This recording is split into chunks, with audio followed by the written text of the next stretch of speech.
Good morning, my dear students and faculty members who are watching this video and this channel. Myself, Dr. K.C. Soni, Associate Professor in Zoology, Government Lohia College, Churu, affiliated to Maharaja Ganga Singh University, Bikaner.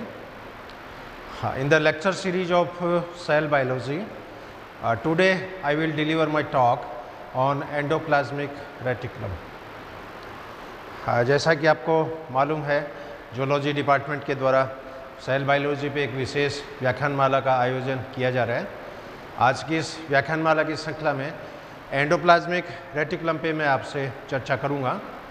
पिछले session में Golgi body की structure, chemical composition और Golgi body के functions पे मैंने आपसे discuss किया था, और आज के इस व्याख्यान में एंडोप्लाज्मिक रेटिकुलम की स्ट्रक्चर, उसके केमिकल कंपोजिशन और उसके फंक्शंस पे मैं डिस्कस करूंगा। लेकिन उससे पहले कुछ नॉर्मल एस्पेक्ट है, इसका हिस्टोरिकल एस्पेक्ट है, जैसे एंडोप्लाज्मिक रेटिकुलम कितने प्रकार की होती है, उस पर भी मैं आपसे शेयर करना चाहूँगा। तो आज से 19वीं सेंचुरी में, 19वीं शताब्दी के प्रारंभ में, क्योंकि सेल बायोलॉजी की जो डिस्कवरी है वो माइक्रोस्कोप के ऊपर डिपेंड है। क्यों सबसे पहले जो नॉर्मल माइक्रोस्कोप बने बहुत ही सामान्य प्रकार के थे, और रॉबर्ट हुक ने जैसे कॉर्क के अंदर ऑब्जर्व किया माइक्रोस्कोप, तो छोटे छोटे चैम्बर्स उसमें दिखाई दिए और इन्हीं चैम्बर्स को उन्होंने सेल्स का नाम दिया। जबकि वास्तव में कॉर्क है वो एक डेड मटेरियल है, उसमें कोशिकाएं नहीं पाई जाती है, चैम्बर जरूर पाए जाते हैं। तो जो अलग अलग माइक्रोस्कोप की डिस्कवरी होती गई, क्योंकि नॉर्मल माइक्रोस्कोप बना, फेस कॉन्ट्रास्ट माइक्रोस्कोप बना, इंटरफेरेंस माइक्रोस्कोप बने, पोलराइजिंग माइक्रोस्कोप बने और इलेक्ट्रॉन माइक्रोस्कोप बने। इलेक्ट्रॉन सूक्ष्मदर्शी में तो आप किसी भी ऑब्जेक्ट को कम से कम 10 लाख गुना एनलार्ज करके देख सकते हो। तो जो अलग अलग तरह के सूक्ष्मदर्शी बनते गए, सेल की डिस्कवरी होती गई और सेल का जो नॉलेज है बहुत ही डेप्थ में आता गया। 19वीं शताब्दी के प्रारंभ में इस एंडोप्लाज्मिक रेटिकुलम को अर्गेस्टोप्लाज्म के नाम से जाना जाता था। In earlier 19th century this endoplasmic reticulum was called as ergastoplasm. इसके बाद में साइंटिस्ट आए, एक तो पॉर्टर और क्लॉड। ये दोनों ही फेमस साइंटिस्ट हैं, पॉर्टर, K.R. पॉर्टर और क्लॉड। इन साइंटिस्ट ने बताया कि सेल के अंदर ये जो नेटवर्क है, सेल मेम्ब्रेन का जो नेटवर्क है, इसको एंडोप्लाज्मिक रेटिकुलम का नाम इन्होंने दिया। इसलिए अंतःपर्दवी जालिका शब्द जो है इसका प्रतिपादन पॉर्टर और क्लॉड ने दिया। इसके पश्चात पैलेट नामक साइंटिस्ट थे, जॉर्ज पैलेट। इन्होंने कोशिकाओं में देखा कि कुछ कोशिकाओं के ऊपर तो राइबोसोम्स प्रेजेंट हैं और कुछ कोशिकाओं पे राइबोसोम्स प्रेजेंट नहीं है, यानी इन मेम्ब्रेन्स के ऊपर। तो जिन मेम्ब्रेन सिस्टम पे राइबोसोम्स प्रेजेंट थे उन्होंने तो इसका नाम दिया रफ एंडोप्लाज्मिक रेटिकुलम, और जिस मेम्ब्रेन पे राइबोसोम्स नहीं थे, राइबोसोम एब्सेंट थे, उन्होंने इसको नाम दिया स्मूथ एंडोप्लाज्मिक रेटिकुलम। इसलिए पैलेट के अनुसार कोशिका में जो अंतःपर्दवी जालिका होती है वो दो प्रकार की होती है। एक तो चिकनी अंतःपर्दवी जालिका या स्मूथ एंडोप्लाज्मिक रेटिकुलम, और दूसरी होगी रफ एंडोप्लाज्मिक रेटिकुलम। अब इसकी सिंपल जो डेफिनेशन है, अब चूँकि ये अंतःपर्दवी जालिका जो होती है ये प्लाज्मा झिल्ली से केंद्रक झिल्ली तक फैली रहती है, डबल मेम्ब्रेनस होती है, पूरे सेल में ये जाल के रूप में पाई जाती है। यदि अंतःपर्दवी जालिका नहीं हो तो सेल पिचक जाएगी। जैसे अपने मैमल्स की आरबीसी की स्ट्रक्चर आपने देखी होगी, आरबीसी में प्रारंभ में केंद्रक होता है, लेकिन जो ही आरबीसी मैच्योर होएगी इरिथ्रोसाइट में कन्वर्ट होती है, इसका न्यूक्लियस बाहर निकल जाता है, और न्यूक्लियस बाहर निकलने के बाद में आरबीसी को आप साइड से यदि देखो तो वो डंबल शेप दिखाई देती है, क्योंकि केंद्रक निकलने से बीच की जो सरफेस है वो पिचक गई है और डंबल शेप हो जाती है। या द्विअवतल प्रकार की हो जाती है, बाइकॉन्केव टाइप की हो जाती है। तो ईआर की सिंपल डेफिनेशन क्या हो सकती है कि अंतःपर्दय जालिका कोशिकाओं की डबल मेम्ब्रेन का एक जाल है जो सेल मेम्ब्रेन से न्यूक्लियर मेम्ब्रेन तक फैला रहता है। Endoplasmic reticulum is a network of double membrane which spreaded from cell membrane to nuclear membrane और which present from plasma membrane to nuclear membrane. तो ये एक तरह से कोशिका का नेटवर्क है, एक तरह से कोशिका का कंकाल है, एक तरह से कोशिका का साइटोप्लाज्मिक वैक्यूलर सिस्टम टाइप का है। और इस मेम्ब्रेन के कई फायदे हैं। इस मेम्ब्रेन के अंदर क्या होगा, एक तो सेल के अंदर सरफेस एरिया अवेलेबल हो जाती है, छोटे छोटे कंपार्टमेंट्स बन जाते हैं, आयनिक बैलेंस है वो बना रहता है, इम्पल्स प्रोपेगेशन में हेल्प मिलती है और अलग अलग छोटे छोटे चैम्बर बन जाने के कारण अलग अलग मेटाबॉलिक एक्टिविटी जो होती है उनको आइसोलेट चैम्बर्स मिल जाते हैं, क्योंकि सेल में आइसोलेशन का होना बहुत ज़रूरी है। इसलिए आपने देखा होगा सेल में जितने भी ऑर्गेनेल्स हैं वो मेम्ब्रेन बाउंड है। माइटोकॉन्ड्रिया है वो झिल्ली के द्वारा घिरा हुआ है, क्लोरोप्लास्ट झिल्ली से घिरा हुआ है, लाइसोसोम झिल्ली से घिरा हुआ है, गोल्जी बॉडी से झिल्ली घिरी है, केंद्रक है वो खुद झिल्ली से घिरा हुआ है। और मेम्ब्रेन से सराउंड होने के कारण सेल में छोटे छोटे ये चेम्बर्स बन जाते हैं, छोटे छोटे रूम बन जाते हैं और हर रूम में अपनी अपनी स्पेसिफिक एक्टिविटी होती है, हर रूम का अपना अपना स्पेशल एंजाइम्स होता है। केंद्रक में अलग तरह के एंजाइम्स हैं, लाइसोसोम में अलग तरह के एंजाइम्स हैं, गोल्जी बॉडीज़ में अलग तरह के एंजाइम्स हैं, ईआर के अंदर अलग तरह के एंजाइम्स हैं। तो एंजाइम स्पेसिफिसिटी की जो घटना है वो इस नेटवर्क के कारण डेवलप होती है। अब इसमें जो बेसिक डिफरेंस क्या हो सकते हैं, जैसे इस डायग्राम में आप देख रहे हो, ये चिकनी अंतःपर्दय जालिका है और इस मेम्ब्रेन के ऊपर राइबोसोम्स नहीं है और ये जो रफ रेटिकुलम है इसके अंदर राइबोसोम्स प्रेजेंट हैं। तो जब अंतःपर्दय जालिका पे राइबोसोम प्रेजेंट हों तो ये रफ एंडोप्लाज्मिक रेटिकुलम के नाम से जानी जाएगी। अब यहाँ पर राइबोसोम और ईआर के बीच में राइबोफोरिन प्रोटीन्स भी होता है और ये दोनों अंतःपर्दय जालिका एक दूसरे में कन्वर्ट हो सकती है। स्मूथ रेटिकुलम पे जब राइबोसोम अटैच हो जाएंगे तो ये रफ रेटिकुलम में कन्वर्ट हो जाएगी, रफ रेटिकुलम से जब राइबोसोम हट जाएंगे तो ये स्मूथ में कन्वर्ट हो जाएगी। और किसी भी सेल्स में दोनों जालिकाओं की इक्वल अमाउंट नहीं होती है, क्योंकि एक सेल जब प्रोटीन सिंथेसिस कर रही होती है उसमें रफ रेटिकुलम की मात्रा ज़्यादा होती है। जब सेल लिपिड सिंथेसिस करती है, फैटी सब्सटेंस सिंथेसिस करती है, स्टेरॉयड हार्मोन का सिंथेसिस करती है, उसमें स्मूथ एंडोप्लाज्मिक रेटिकुलम की मात्रा बढ़ जाती है। तो यूँ कह सकते हैं कि SER और RER ये दोनों एक दूसरे के विलोमानुपाती हैं। जिस सेल में रफ रेटिकुलम ज़्यादा है उसमें स्मूथ रेटिकुलम कम मिलेगी, जिस सेल में स्मूथ रेटिकुलम ज़्यादा है उसके अंदर रफ रेटिकुलम कम मिलेगी। तो दोनों की जो अमाउंट है वो एक दूसरे के इन्वर्सली प्रॉब्लम है। फिर भी इसमें कुछ बेसिक डिफरेंस है वो मैं आपसे शेयर करूँगा। जैसे रफ रेटिकुलम के अंदर RNA की मात्रा कम होती है, लेकिन रफ रेटिकुलम में RNA की मात्रा ज़्यादा होती है। तो चिकनी अंतःपर्दय जालिका में रफ रेटिकुलम की मात्रा कम है और रफ रेटिकुलम में RNA की मात्रा ज़्यादा है। इसके अलावा राइबोफोरिन प्रोटीन्स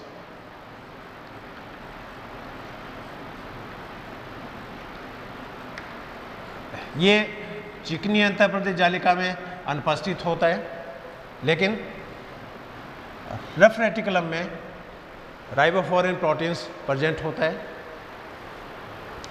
विशेष ऐसा रिसेप्टर्स जो हैं, ऐसा रिसेप्टर्स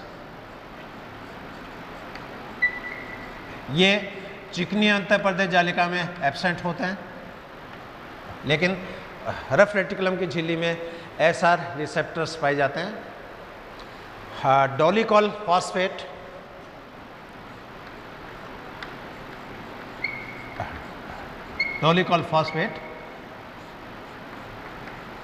ये चिकनी जालिका में एब्सेंट है, लेकिन रफ रेटिकुलम में डोलिकॉल फॉस्फेट की अप्रत्याशित मात्रा पाई जाती है। इसके अलावा गैलेक्टोज मॉलिक्यूल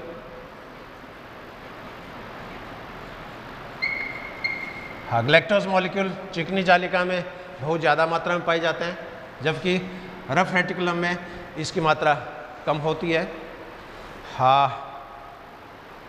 कोलेस्ट्रॉल की जो कंटेंट है, कोलेस्ट्रॉल जो कि स्टीरॉयड हार्मोन का पेरेंटल कंपोनेंट होता है,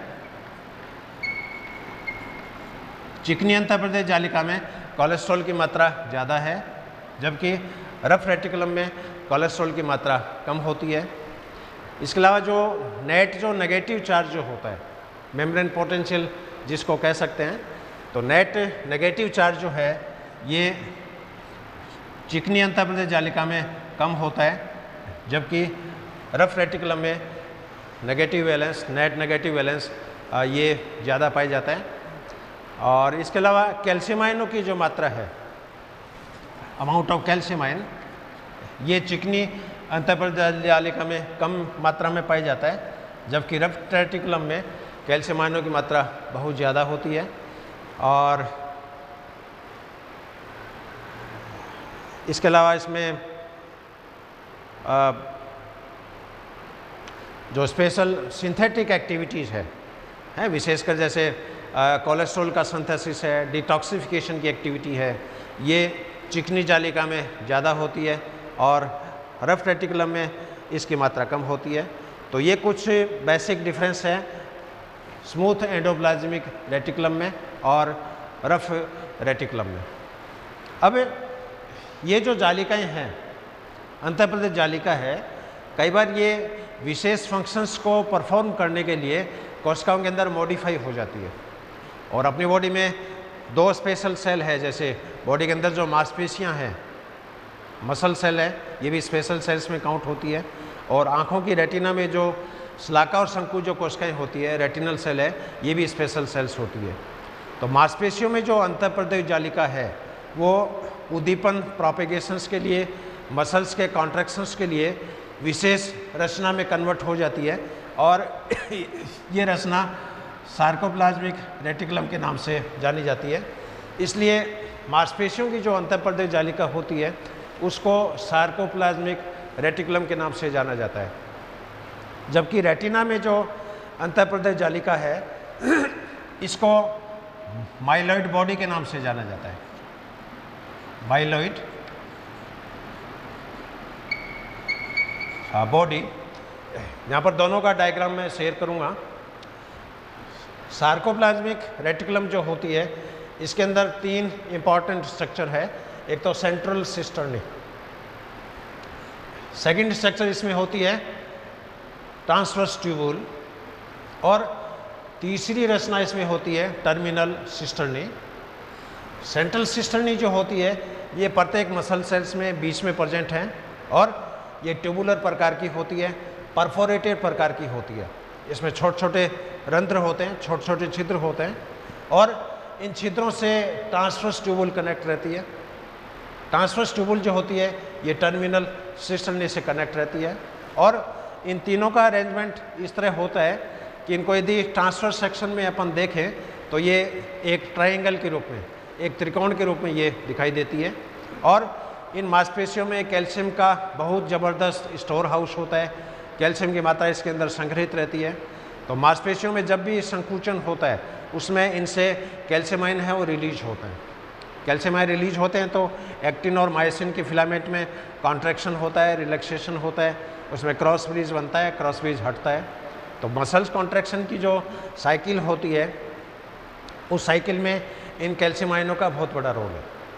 तो मांसपेशियों की जो अंतःप्रदेश जालिका होती है इसको सार्कोप्लाज्मिक रेटिकुलम के नाम से जाना जाता है।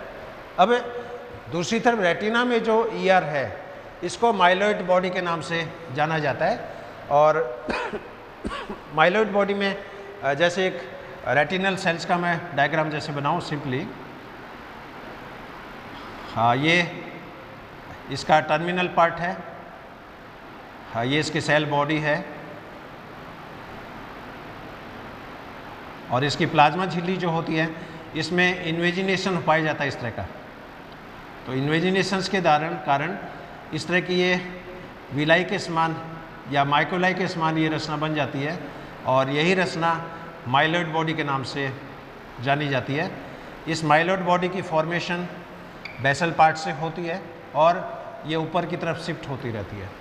इसलिए रेटिना की इस स्ट्रक्चर के कारण रेटिना में रिपेयरिंग की घटना भी होती है, क्योंकि मान लीजिए तेज़ धूप है 50 डिग्री तापमान है, उसमें पराबैंगनी किरणें निकलती है, अल्ट्रावोलेट रेडिएशंस निकलती है, उसमें आपकी रेटिना की जो प्लाज्मा झिल्ली है ये डैमेज हो जाती है। इसलिए धूप में जब भी निकले तो अल्ट्रावोलेट रेज को प्रोटेक्ट करने वाले चश्मे जो हैं वो लगाने चाहिए। काले रंग का जो शीशा है वो बहुत बेस्ट होता है, क्योंकि वो हानिकारक विकिरणों को रोक देता है। तो आँखों में ये जो डैमेज होता है इसकी हाथों-हाथ रोजाना के रिपेयरिंग हो जाती है और रिपेयरिंग में इन माइलॉइड बॉडीज़ का बहुत बड़ा रोल है।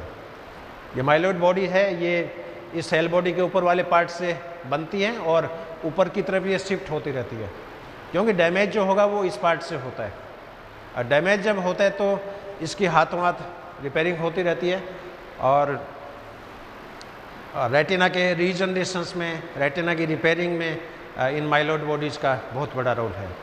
तो ये दो स्पेशल अडेप्टेशंस के रूप में है या स्पेशल मॉडिफिकेशंस के रूप में है। मांसपेशियों में अंतःप्रदेश जालिका को सार्कोप्लाज्मिक रेटिकुलम के नाम से जाना जाएगा और रेटिना की सेल्स में इसको माइलॉइड बॉडी के नाम से जाना जाएगा। अब बात करें एक नॉर्मल सेल्स में अंतःप्रदेश जालिका की रचना में कौन कौन से कंपोनेंट्स हैं। तो एक जो नॉर्मल एंडोप्लाज्म रेटिकुलम जो एक सामान्य कोशिका में पाई जाती है वो 3 रचनाओं की बनी होती है। इसमें पहली रचना होती है सिस्टर्नी, सेकेंड स्ट्रक्चर है इसमें वेसाइकल और तीसरी रचना इसमें होती है ट्यूबुल। जबकि पिछले सेशन में गोल्जी बॉडी में अपन देखा कि गोल्जी बॉडी के अंदर सिस्टर्नी है, वेसाइकल्स हैं और वैक्यूल्स हैं। गोल्जी बॉडी में ट्यूबुल्स नहीं पाई जाती है, लेकिन अंतःप्रदेश जालिका में सिस्टर्नी होती है, वेसाइकल्स होती है और ट्यूबुल्स पाई जाती है। अब यहाँ की अंतःप्रदेश जालिका की सिस्टर्नी और गोल्जी बॉडी की सिस्टर्नी, इन दोनों की स्ट्रक्चर में ज़मीन आसमान का फ़र्क है। गोल्जी बॉडी में सिस्टर्नी जहाँ पर तस्तरी के समान थी, डिस्क के समान थी और एक सिस्टर्नी के ऊपर दूसरी सिस्टर्नी प्रेजेंट है। यहाँ पर क्या होगा, ये नलिका का रचना है, ट्यूबुलर स्ट्रक्चर है और ये केंद्रक से सेल मेम्ब्रेन तक फैली रहती है। अब इन सिस्टर्नी के ऊपर राइबोसोम्स प्रेजेंट हैं। अब राइबोसोम्स प्रेजेंट हैं तो ये डेफिनेटली क्लियर है कि सिस्टर्नी उन कोशिकाओं में पाई जाती है जो प्रोटीन संश्लेषण के अंदर बिजी रहती है, प्रोटीन संश्लेषण में एंगेज रहती है और प्रोटीन सिंथेसिस के कारण इसकी नेचर जो है वो बेसोफिलिक प्रकार की होती है। इसलिए सिस्टर्नी जो है ये एक प्रकार की रफ एंडोप्लाज्मिक रेटिकुलम है और इस पर राइबोसोम स्ट्रक्चर है, ये राइबोफोरिन प्रोटीन्स के द्वारा अटैच रहती है और प्रोटीन सिंथेसिस करने वाली कोशिकाओं में सिस्टर्नी की मात्रा बहुत ज़्यादा होती है। लेकिन कोई ज़रूरी नहीं है, इन सिस्टर्नी से जब राइबोसोम ये हट जाएंगे, राइबोसोम हट जाएंगे तो ये चिकनी अंतःप्रदेश जालिका के अंदर कन्वर्ट हो जाती है। सेकंड जो स्ट्रक्चर है दैट इज़ वेसाइकल। वेसाइकल है ये बैलून के समान रचनाएं हैं, इसके अंदर सिंथेटिक प्रोडक्ट है वो भरे रहते हैं और इसकी झिल्ली के ऊपर भी राइबोसोम्स के पार्टिकल हैं ये अटैच है। इसलिए वेसाइकल भी उन्हीं कोशिकाओं में पाई जाती है जिनके अंदर प्रोटीन संश्लेषण की घटना होती है या वे कोशिकाएं जो प्रोटीन सिंथेसिस में इन्वॉल्व रहती है। जैसे लीवर के अंदर हिपैटिक सेल जो होती है, लीवर है वो पूरी बॉडी का एक तरह से मेटाबॉलिक फैक्ट्री है, एक तरह से मेटाबॉलिक इंडस्ट्री है और सबसे ज़्यादा प्रोटीन संश्लेषण की जो घटना है वो लीवर की हिपैटिक सेल्स में ही होती है। तो हिपैटिक सेल्स के अंदर सिस्टर्नी की मात्रा बहुत ज़्यादा पाई जाएगी, वेसाइकल्स की मात्रा बहुत ज़्यादा पाई जाएगी। तीसरी जो रचना है इसकी ट्यूबुल्स। ट्यूबुल्स जो है ये भी नलिकाकार रचनाएं हैं लेकिन शाखित प्रकार की है। आप देख रहे हो इसकी छोटी छोटी ब्रांचेज हैं और ट्यूबुल्स के ऊपर राइबोसोम्स एब्सेंट होता है। राइबोसोम अनुपस्थित होने के कारण ये चिकनी प्रकार की है। एक तरह से ये स्मूथ रेटिकुलम है। और ट्यूबुल्स उन कोशिकाओं में पाई जाती है जो वसा के संश्लेषण से संबंधित हैं, स्टेरॉयड हार्मोन के संश्लेषण से संबंधित है, डिटॉक्सिफिकेशन से संबंधित है, लिपिड मेटाबॉलिज्म से संबंधित है। तो बेसिक जो आर्किटेक्चर है एक अंतःप्रदेश जालिका का, उसके अंदर ये 3 मेन रचनाएं हो गई है, एक तो सिस्टर्नी, एक वेसाइकल्स और एक ट्यूबुल्स। सिस्टर्नी और वेसाइकल्स हैं, ये दोनों रफ प्रकार की होती है, बेसोफिलिक प्रकार की होती है और प्रोटीन सिंथेसिस करने वाली सेल्स में इनकी प्रचुरता होती है। जबकि ट्यूबुल जो है ये चिकनी प्रकार की होती है, इसमें राइबोसोम्स एब्सेंट होते हैं और lipid synthesis, steroid synthesis, fat synthesis, detoxification उस एक्टिविटीज़ के साथ ये संबंधित होती है। तो ये इसका एक बेसिक आर्किटेक्चर मान लो या इसका स्ट्रक्चरल पार्ट मान लो। अब इसका जो सेकंड जो पार्ट है दैट इज़ केमिकल कंपोजिशन, क्योंकि संरचना के अंदर इनकी 2 मेन मॉडिफिकेशंस हो गई है, सार्कोप्लाज्मिक रेटिकुलम और एन्यूलेटेड लैमेली। और संरचना के अंदर इसमें 3 मेन कंपोनेंट हो गए, सिस्टर्नी, वेसाइकल्स और ट्यूबुल्स। अब इसका जो केमिकल कंपोजिशन वाला जो पार्ट है वो मैं आपसे शेयर करूंगा। हाँ, अब जितनी भी सेल में जितनी भी झिल्लियाँ होती है वो मेनली लिपोप्रोटीनस प्रकार की है, चाहे वो प्लाज्मा झिल्ली हो, चाहे केंद्रक झिल्ली हो, चाहे गोल्जी बॉडी की झिल्ली हो। क्योंकि सेल में सबसे पहले प्राइमरी मेम्ब्रेन बनी, प्लाज्मा झिल्ली सबसे पहले बनी है, क्योंकि प्रोकैरियोट है उसके अंदर सेल ऑर्गेनल्स नहीं होते हैं, केंद्रिक नहीं होते हैं, इसलिए इवोल्यूशन के दौरान सबसे पहले जो झिल्ली बनी वो प्लाज्मा झिल्ली थी। इसलिए प्लाज्मा झिल्ली को प्राइमरी सेल मेम्ब्रेन के नाम से जाना जाता है। और सेल के अंदर जितनी भी झिल्लियाँ हैं, चाहे वो केंद्रक की झिल्ली हो, चाहे लाइसोसोम की झिल्ली हो, चाहे रिक्तिका की झिल्ली हो, चाहे गोल्जी बॉडीज की झिल्ली हो, चाहे माइटोकॉन्ड्रिया की झिल्ली हो, इसको सेकेंडरी सेल मेम्ब्रेन के नाम से जाना जाता है। इसलिए प्लाज्मा मेम्ब्रेन है वो प्राइमरी सेल मेम्ब्रेन है और सेल के अंदर जितनी भी झिल्लियाँ हैं वो सेकेंडरी सेल मेम्ब्रेन है। अब इसके अंदर केमिकल कंपोजिशन का जो इसका पार्ट है ये भी काफ़ी सिंपल है, काफ़ी इंटरेस्टिंग है।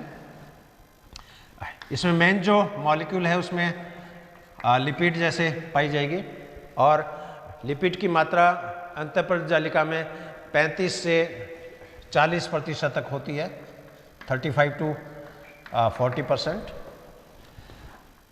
सेकेंड कंपोनेंट इसके अंदर प्रोटीन होता है और प्रोटीन की मात्रा एक अंतःप्रदेश जालिका में यो मान के चलो 20 से 30%। और प्रोटीन जो होता है ये राइबोफ्लोरिन के रूप में होता है। राइबोफ्लोरिन भी 2 तरह का होता है, राइबोफ्लोरिन फर्स्ट, राइबोफ्लोरिन सेकेंड। और ये राइबोफ्लोरिन प्रोटीन जो है ये राइबोसोम और अंतःप्रदेश जालिका की झिल्ली के बीच में है। जैसे मान लो इसी पोर्शंस को मैं एनलार्ज करके यहाँ पर दिखाऊं तो यहाँ पर जैसे ये अंतःप्रदेश जालिका होगी,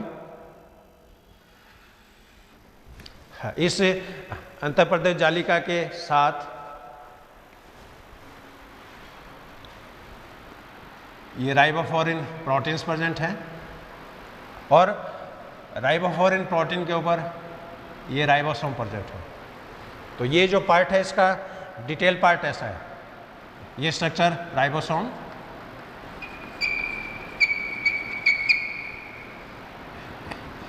ये वाला राइबोफ्लोरिन प्रोटीन और ये हो गई अंतःप्रदेश जालिका की झिल्ली। तो ईआर के अंदर राइबोफ्लोरिन प्रोटीन्स 2 प्रकार के हो गए, राइबोफ्लोरिन फर्स्ट और राइबोफ्लोरिन सेकेंड।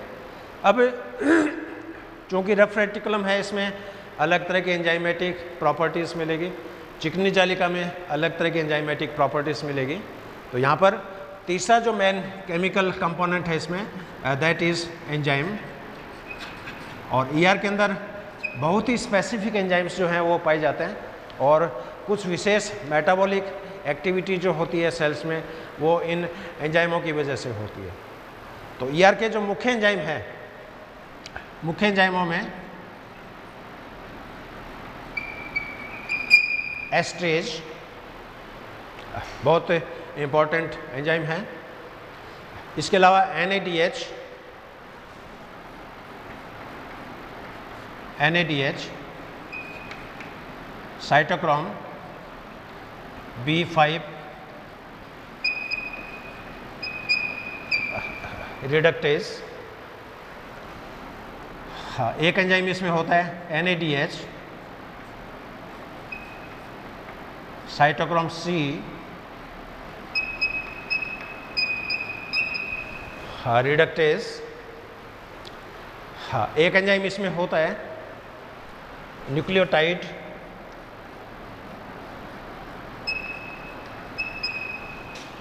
डाइफॉस्फेटेज।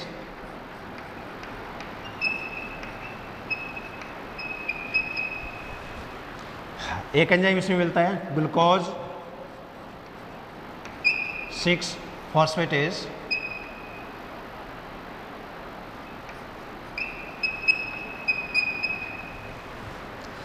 एक इसमें इंपॉर्टेंट एंजाइम है UDPG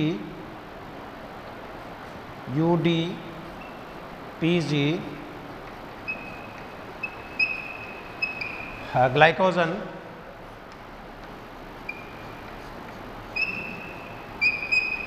ट्रांसफेरेज। इसके अलावा डिटॉक्सिफिकेशन से रिलेटेड एंजाइम है वो इसमें पाए जाते हैं। मैग्नीशियम ATPase एंजाइम इसमें पाया जाता है, कैल्शियम एक्टिवेटेड ATPase एंजाइम इसमें पाया जाता है, और हर एंजाइम्स का किसी न किसी उपापचय क्रियाओं के अंदर बहुत बड़ा रोल होता है। तो इस ऑर्गेनेल के दो पार्ट मैंने आपसे शेयर किए, एक तो इसका स्ट्रक्चरल पार्ट, दूसरा इसका हो गया केमिकल पार्ट। अब इस अंतःप्रदेश जालिका के द्वारा कई तरह के फंक्शंस परफॉर्म किए जाते हैं, वो इसका लास्ट पार्ट रहेगा। तो structure of endoplasmic reticulum, chemical composition of endoplasmic reticulum, और अब इसका जो तीसरा पार्ट है that is functions of endoplasmic reticulum या फिजियोलॉजी ऑफ एंडोप्लाज्मिक रेटिकुलम। हाँ, अब ईआर का इसका जो लास्ट कंपोनेंट है that is functions of endoplasmic reticulum.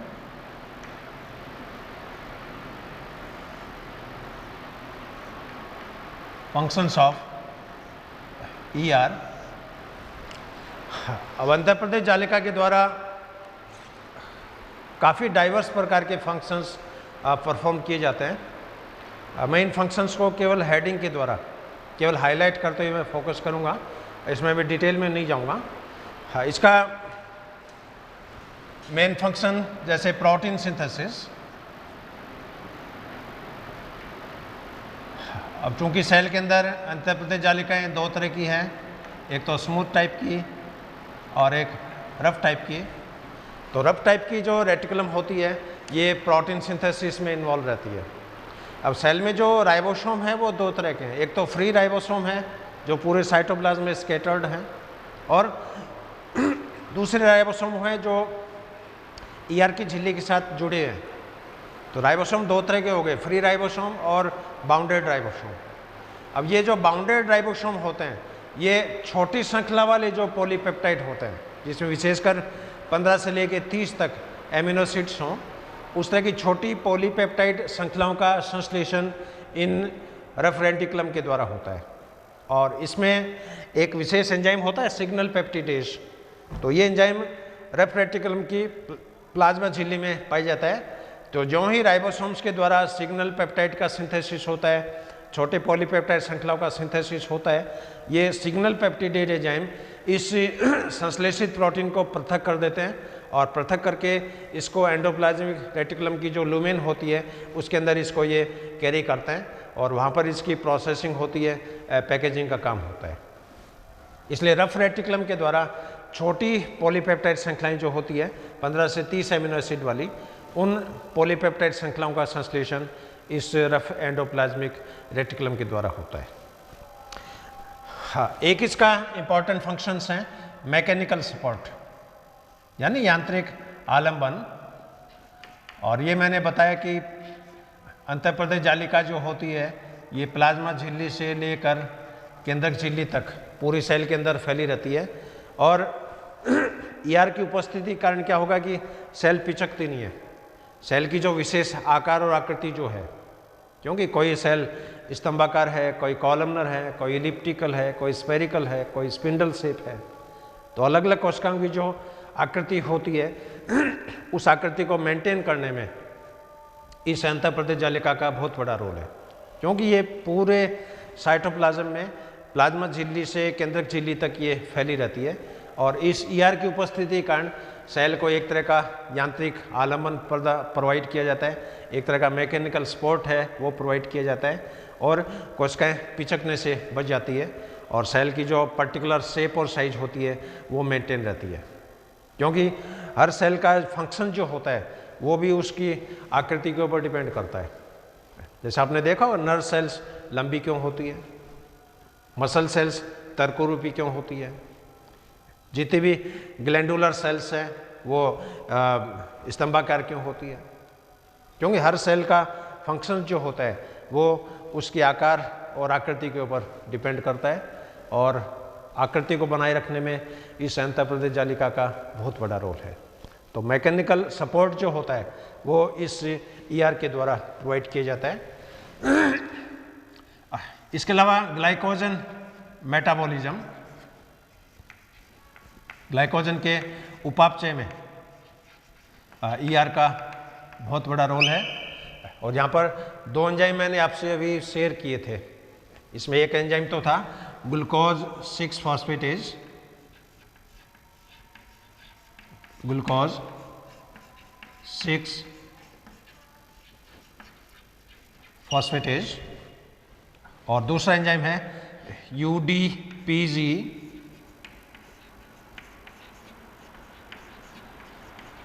Glycogen transferase.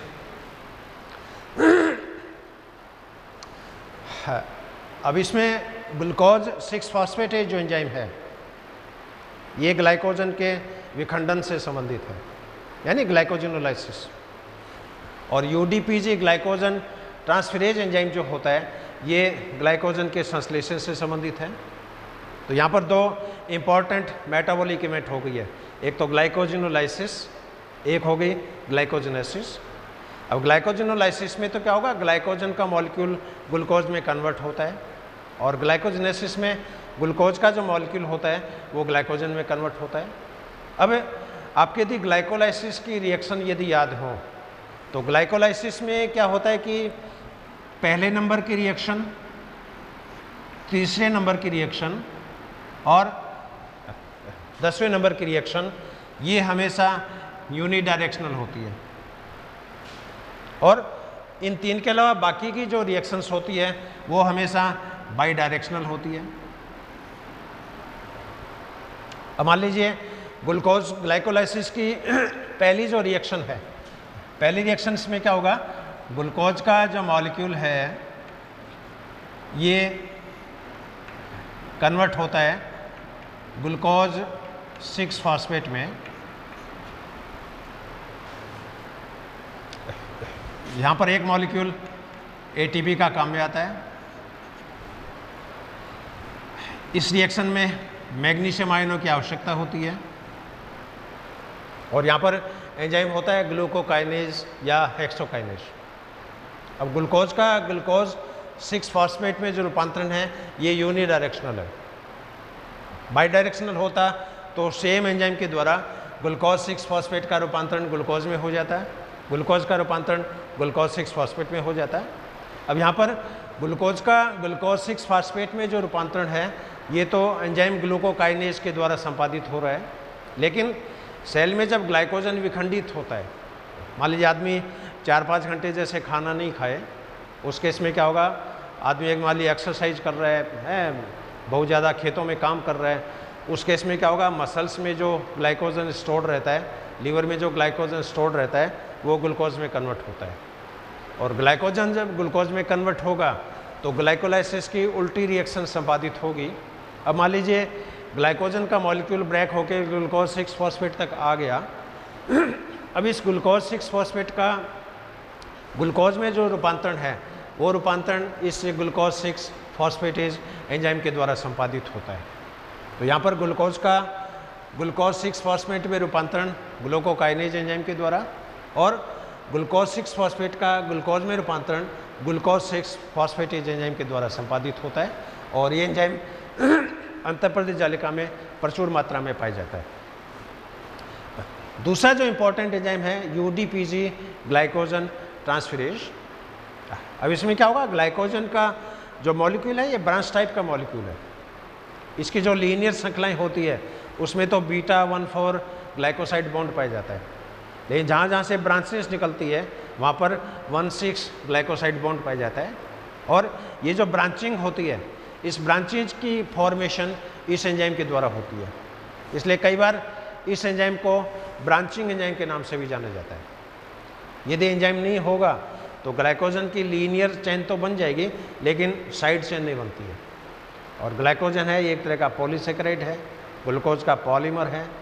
एक ग्लाइकोजन के मॉलिक्यूल में 2000 से लेके 4000 तक ग्लूकोज के मॉलिक्यूल्स पाए जाते हैं। तो यहाँ पर ब्रांचिंग की जो एक्टिविटी है वो इस UDPG ग्लाइकोजन ट्रांसफरेज या सिंथेटेज एंजाइम के द्वारा होती है, इसलिए ग्लाइकोजन मेटाबॉलिज्म में भी इस एंजाइम का बहुत बड़ा रोल है। इसके अलावा स्टीरॉयड हार्मोन्स का synthesis of steroid hormone.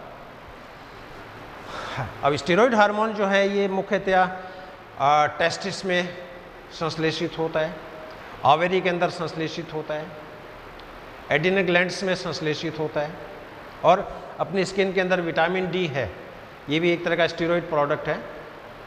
Skin में विटामिन डी का संश्लेषण होता है और जितने भी स्टीरॉयड प्रोडक्ट होते हैं उनका मेन जो पेरेंटल कंपाउंड है वो कोलेस्ट्रॉल होता है, इसलिए अपने बॉडी में कोलेस्ट्रॉल का होना भी बहुत ज़रूरी है। कोलेस्ट्रॉल की अमाउंट यदि नहीं होगी तो सेल के अंदर सेक्स हार्मोन्स नहीं बनेंगे। तो नर में टेस्टिस में जैसे टेस्टोस्टेरोन हार्मोन है, एंड्रोस्टेरोन हार्मोन है, एंड्रोजन हार्मोन्स हैं। फीमेल के अंदर एस्ट्रोजन हार्मोन है, ग्रेफिन फॉलिकल्स में बनता है। इसके अलावा प्रोजेस्टेरोन हार्मोन कॉर्पस ल्यूटियम में बनता है। स्किन के अंदर विटामिन डी बनता है। इन सभी की फॉर्मेशन कोलेस्ट्रॉल के द्वारा होती है, इसलिए जितने भी स्टीरॉयड हार्मोन्स है उसका पैतृक यौगिक पेरेंटल जो कंपाउंड है वो कोलेस्ट्रॉल होता है। तो कोलेस्ट्रॉल से सेक्स हार्मोन का संश्लेषण अंतःप्रदेश जालिका के द्वारा किया जाता है और विशेषकर जो चिकनी जो जालिका होती है स्मूथ रेटिकुलम उसके अंदर स्टीरॉयड हार्मोन का सिंथेसिस सर्वाधिक होता है। डिटॉक्सिफिकेशन।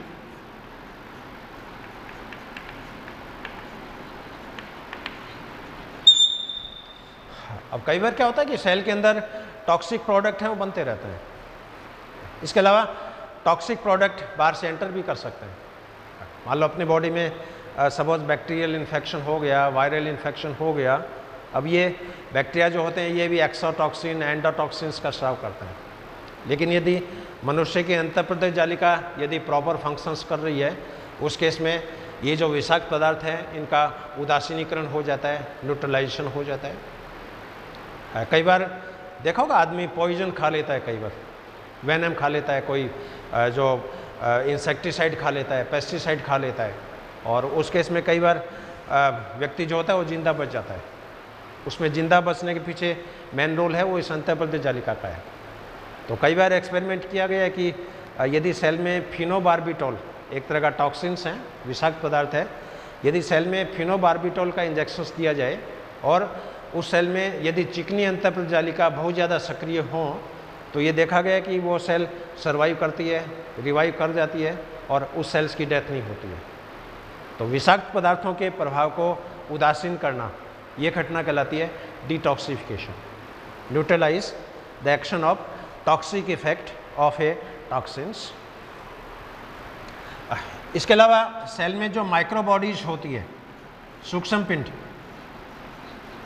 इन माइक्रोबॉडीज का संश्लेषण भी अंतःप्रदेश जालिका से होता है और माइक्रोबॉडीज में विशेषकर जैसे ग्लाइऑक्सिसोम हैं, स्फीरोसोम्स हैं, लाइसोसोम्स हैं। हालांकि लाइसोसोम गोल्जी बॉडी से बनता है लेकिन एंडोप्लाज्मिक रेटिकुलम होती है, ये भी लाइसोसोम की झिल्ली में कन्वर्ट हो सकती है। इसके अलावा ग्लाइऑक्सिसोम है जिसमें ग्लाइऑक्सिलेट साइकिल होता है, स्पिरोसोम्स हैं, माइक्रोसोम्स हैं।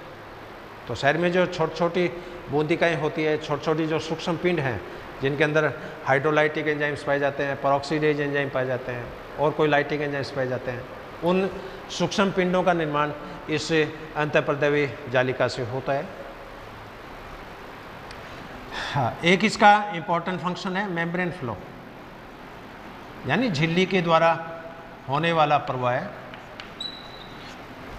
हाँ, अभी जैसे मैंने बताया कि सेल में जो ये अंतःप्रद्रवी जालिका होती है, ये प्लाज्मा झिल्ली से केंद्रक झिल्ली तक फैली रहती है और इस झिल्ली के द्वारा कोई भी मॉलिक्यूल सेल के बाहर से सेल के अंदर एंटर कर सकता है, सेल के अंदर से सेल के बाहर एग्जिट हो सकता है। और इसको फ्लो चार्ट के रूप में यदि मैं रिप्रेजेंट करूं तो मान लीजिए सबसे पहले जैसे न्यूक्लियस है मान लो, अब न्यूक्लियस में कोई प्रोडक्ट का जैसे संश्लेषण हुआ तो ये प्रोडक्ट केंद्र के छिद्रों पर आएगा, न्यूक्लियर पोर,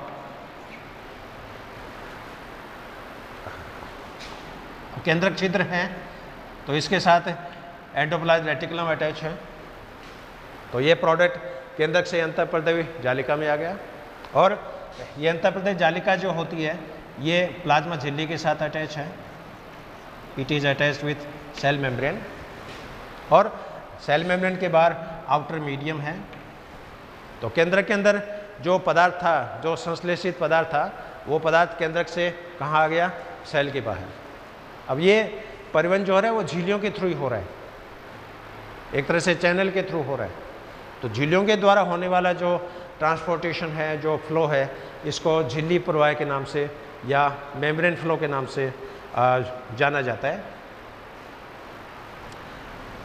इसके अलावा इम्पल्स प्रोपेगेशन,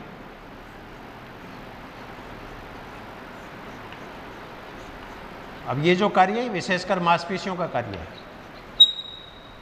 क्योंकि सेल में जो नर्व सेल्स होती है, एक नर्व सेल दूसरी नर्व सेल से भी सिनेप्स बनाती है, इसको न्यूरल सिनेप्स के नाम से जाना जाता है।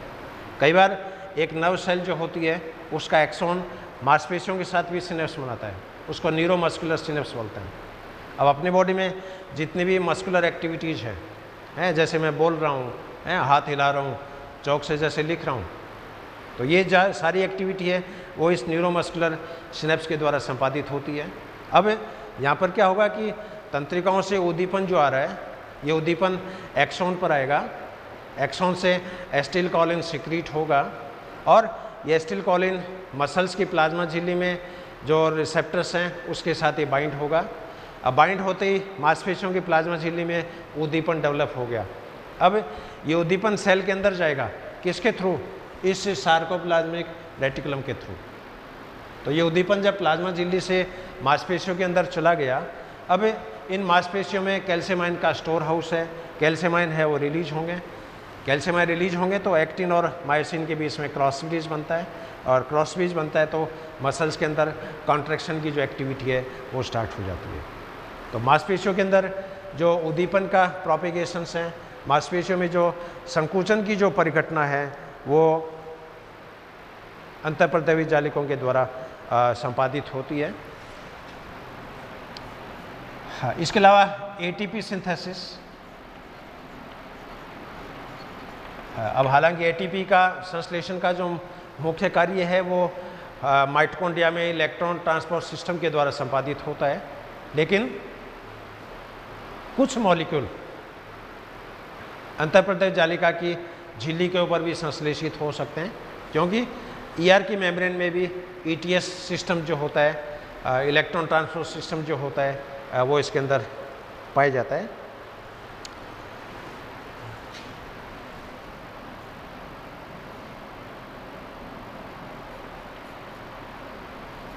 इसके अलावा सपोर्ट, ये मैंने अभी बताया था कि सेल मेम्ब्रेन से केंद्रक झिल्ली के बीच में जो पूरा नेटवर्क है ये अंतःप्रद्रवी जालिका का होता है।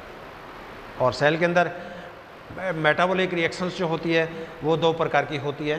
कुछ रिएक्शन तो ऐसी हैं जो 2 डायमेंशनल है, कुछ रिएक्शन ऐसी हैं जो 3 डायमेंशनल है। अब जितनी भी 2 डायमेंशनल रिएक्शंस होगी उसको सरफेस की आवश्यकता होती है। सपोज सेल में जैसे ग्लाइकोलाइसिस है, मान लो, ये साइटोप्लाज्म में संपन्न होता है। क्रेब साइकिल है, ये माइटोकॉन्ड्रिया में संपन्न होती है। अब साइटोप्लाज्म है, उसमें मेम्ब्रेन्स नहीं है, तो ग्लाइकोलाइसिस जो है वो एक तरह के 3 डायमेंशनल रिएक्शंस हैं। क्रेब साइकिल जो है ये एक तरह की 2 डायमेंशनल रिएक्शंस हैं। अब पूरी सेल में जब सेल मेम्ब्रेन का, अंतर्जालिका का जब पूरा नेटवर्क बिखरा रहेगा तो ये नेटवर्क जो होता है ये विभिन्न उपापचय क्रियाओं के लिए एक तरह से बेसमेंट का कार्य करता है, एक तरह से आधार प्रदान करता है।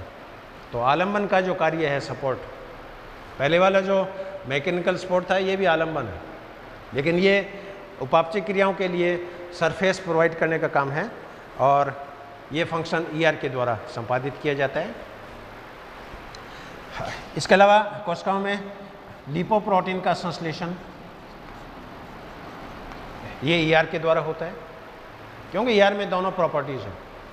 चिकनी जालिका है वो वसा का संश्लेषण करने में सक्षम है, रफ रेटिकुलम है वो प्रोटीन का संश्लेषण करने में सक्षम है, और लिपिड के साथ जब प्रोटीन बाइंड हो जाता है तो ये मॉलिक्यूल लिपोप्रोटीन्स में कन्वर्ट हो जाता है, और दोनों जालिका एक दूसरे में कन्वर्ट हो सकती है। SER RER में रूपांतरित हो सकती है। RER से राइबोसोम रिमूव कर दो, ये SER में कन्वर्ट हो जाती है, और किसी भी सेल्स में इन दोनों की मात्रा बराबर नहीं मिलेगी। यदि सेल प्रोटीन सिंथेसिस कर रही है उस समय रफ रेटिकुलम की मात्रा बढ़ जाएगी। सेल यदि लिपिड का संश्लेषण कर रही है उस समय स्मूथ रेटिकुलम की मात्रा बढ़ जाएगी। तो यहाँ पर लिपोप्रोटीन का संश्लेषण अंतःपर्दवी जालिका के द्वारा संपादित होता है। और इसके अलावा सेल में जो कंपार्टमेंट्स यानी छोटे छोटे कक्षक, कंपार्टमेंट्स, इन कंपार्टमेंट की फॉर्मेशन ER के द्वारा होती है, क्योंकि पूरी सेल में अंतःपर्दवी जालिका एक नेटवर्क के रूप में फैली है और उसके कारण छोटे छोटे चैम्बर्स बन जाते हैं, छोटे छोटे कोष्ठक बन जाते हैं, छोटे छोटे सेल्स बन जाते हैं, और हर सेल में कोई न कोई एंजाइम है वो प्रेजेंट होता है। तो पर्टिकुलर एंजाइमेटिक एक्टिविटी जो होती है, मेटाबॉलिक एक्टिविटीज़ होती है, वो इस कंपार्टमेंट की वजह से होती है। क्यों, जिस तरह बड़े घर में जैसे कमरे होते हैं, जैसे यहाँ आपने शेखावटी आप देखो तो पुरानी जो हवेली है उसमें सबसे बाहर बैठक होती है। तो बैठक में जो होते हैं वो जनरली दादा हैं वो बैठते हैं, बाहर से आने वाले मेहमान हैं वो बैठते हैं। घर के अंदर फिर साल होते हैं, चौगरे होते हैं, मकान के ऊपर जैसे चौबारे होते हैं, उसमें नई दुल्हन है वो उसका जैसे मालिया जिसको बोलते हैं, महल बोलते हैं। तो पूरे घर के अंदर सबके अलग अलग कमरे हैं, दादा का अलग कमरा है, दादी का अलग है, माँ का अलग है, बहन भाइयों का अलग है, नई दुल्हन का अलग है। तो आइसोलेशंस हो गया। आइसोलेशन होने से क्या होता है कि प्राइवेसी रहती है, अलग अलग फंक्शंस हैं वो परफॉर्म होते हैं। उसी तरह सेल के अंदर भी छोटे छोटे कोष्ठक्स बन गए। गोल्जी बॉडी है, अपना एक रूम है, माइटोकॉन्ड्रिया है, ये अपना एक चैम्बर है, केंद्रक है, ये अपना एक चैम्बर है, लाइसोसोम है, ये अपना रूम है। तो सेल के अंदर जो आइसोलेशन की जो घटना है, कंपार्टमेंटलाइजेशन की जो घटना है, वो इस अंतःपर्दवी जालिका के द्वारा संपादित होती है। और इसके अलावा परिवहन का मुख्य कार्य मेम्ब्रेन फ्लो, जैसे आयनों का जो एक्सचेंज है वो इसके द्वारा होता है। झिल्ली का जो मेम्ब्रेन पोटेंशियल है वो इस अंतःपर्दवी जालिका के द्वारा मेंटेन रहता है। अब कुछ टर्मिनोलॉजी और है जो साइंटिस्ट के द्वारा अलग अलग झिल्लियों के लिए टेक्निकल टर्म है प्रपोज किए, क्योंकि अल्टीमेटली जितनी भी झिल्लियाँ हैं वो बनी तो प्लाज्मा झिल्ली से है। क्योंकि जब इवोल्यूशन हुआ तो सबसे पहले प्रोकैरियोटिक सेल्स बनी, और प्रोकैरियोटिक सेल बनी तो उसमें सबसे पहले प्लाज्मा झिल्ली बनी, इसलिए प्लाज्मा झिल्ली को प्राइमरी सेल मेम्ब्रेन के नाम से जाना जाता है। और सेल के अंदर जितनी भी झिल्लियाँ हैं वो सेकेंडरी सेल मेम्ब्रेन के नाम से जानी जाती है। तो प्राइमरी मेम्ब्रेन सेकेंडरी में कन्वर्ट हो सकती है, सेकेंडरी मेम्ब्रेन प्राइमरी में कन्वर्ट हो सकती है।